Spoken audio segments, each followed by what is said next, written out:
مولانا رومی رحمۃ اللہ فرماتے ہیں کہ کامل مرشد کے بغیر یہ نفس پاک نہیں ہو سکتا۔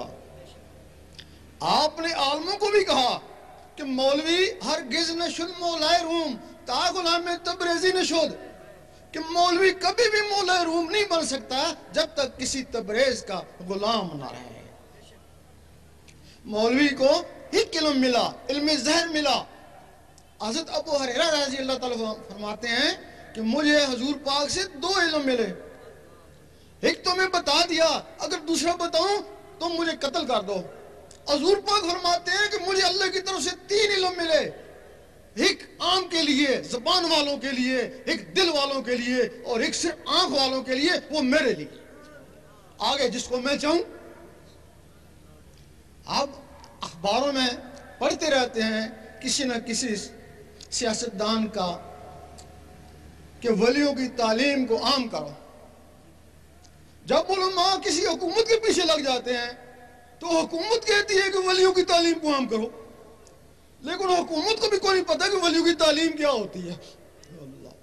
لوگ پھر علماء کے پاس ہی جاتے ہیں کہ بتاؤ ولیوں کی تعلیم کیا ہے، وہ کہتے ہیں شریعت ہی ہے، سب کچھ شریعت ہی ہے۔ پھر وہ شریعت کو اپناتے ہیں، جب شریعت اپنا لیتے ہیں تو اپنے آپ کو ولی سمجھنا شروع ہو جاتے ہیں، اور جن کے پاس کچھ علم بھی ہوتا ہے وہ بہت بڑا ولی بن جاتا ہے۔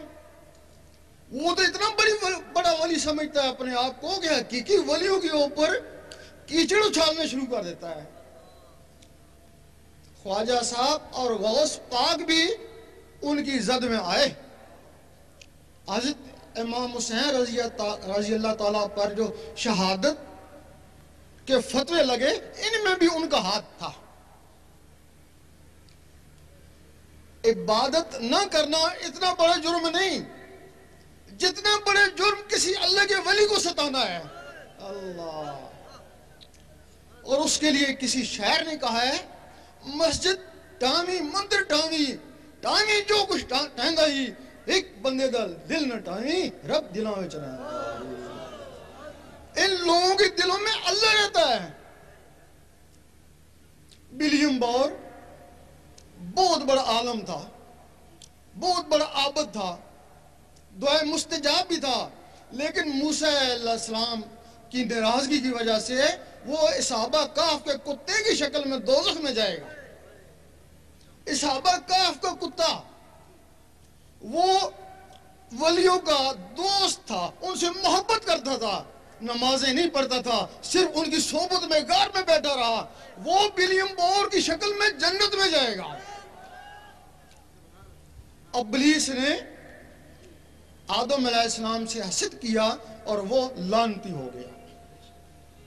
جو ساتھی بھی یہ چاہتے ہیں کہ ان کے دل کی دھڑکنیں اللہ اللہ میں تبدیل ہو جائیں، ذکر قلب کی اجازت لینا چاہتے ہیں، وہ قبلہ عالم سرکار شاہ صاحب کی آواز کے ساتھ اللہ اللہ پڑھتے رہیں، انہیں ذکر قلب کی اجازت ہو جائے گی۔